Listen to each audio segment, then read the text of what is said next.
Sunday evening, Tropical Storm Nicholas was throwing us a curveball. It appeared as if a new eye was forming to the southeast of Brownsville, Texas. I start out on Padre Island and slowly migrate north to monitor rough surf as Nicholas strengthens throughout the day.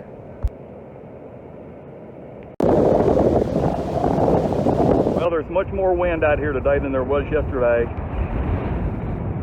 I'm here at the entrance road that goes out to the pier here.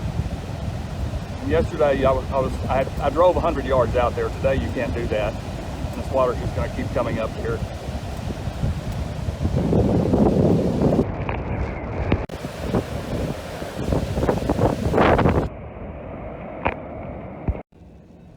As I arrive in Port Aransas, Texas, I never expected to see anyone on the water as the sea was becoming increasingly angry.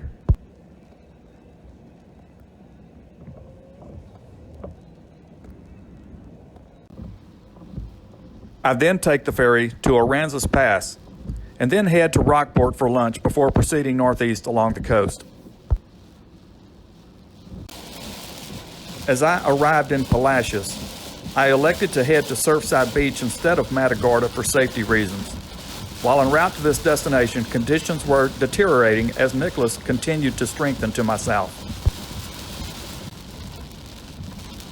I arrive in Surfside at 6:15 p.m. as conditions continue to worsen.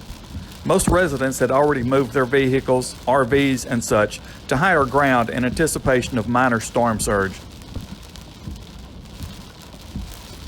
Darkness has fallen. The waves have grown larger. The surge is getting worse. It's just a matter of time before many areas will be inaccessible.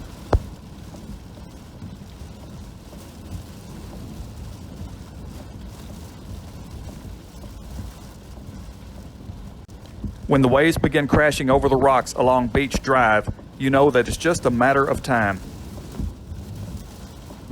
The surge and the wind continue to intensify. At 10 p.m., Nicholas was upgraded to a Category 1 hurricane with winds of 75 miles per hour and a pressure of 988 millibars.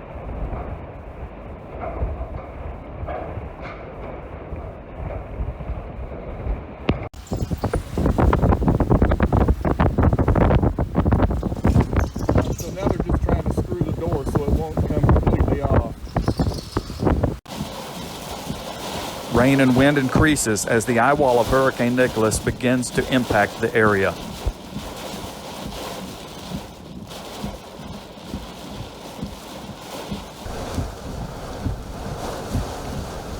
Law enforcement and other personnel move to the main intersection in Surfside as this is the only nearby location that should be above the storm surge.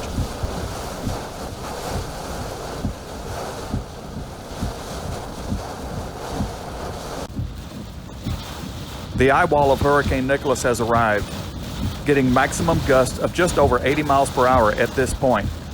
Soon after, the anemometer stopped sending data to the receiver, but stronger gusts were felt as time passed.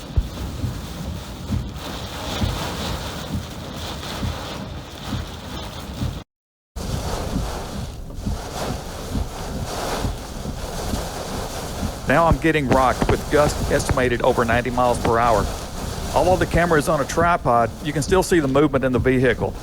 We are at maximum wind intensity now. I'm also closely watching the surge because another 2 feet would have been a bit of a problem.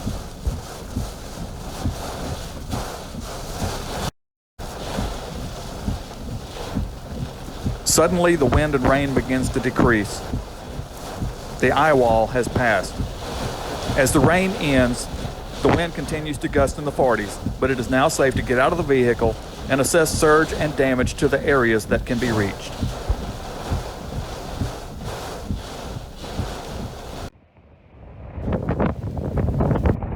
All right, the rain has ended here in Surfside. The winds are still blowing, but it's much different than it was just 10 minutes ago. You can see the storm surge has come up into these stores.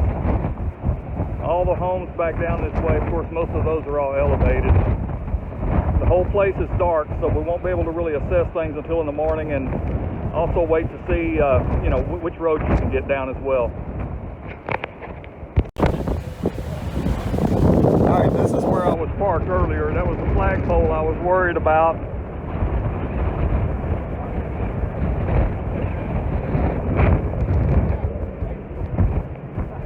Here, you might know that guy. I don't think I'm going to. Nobody knows you.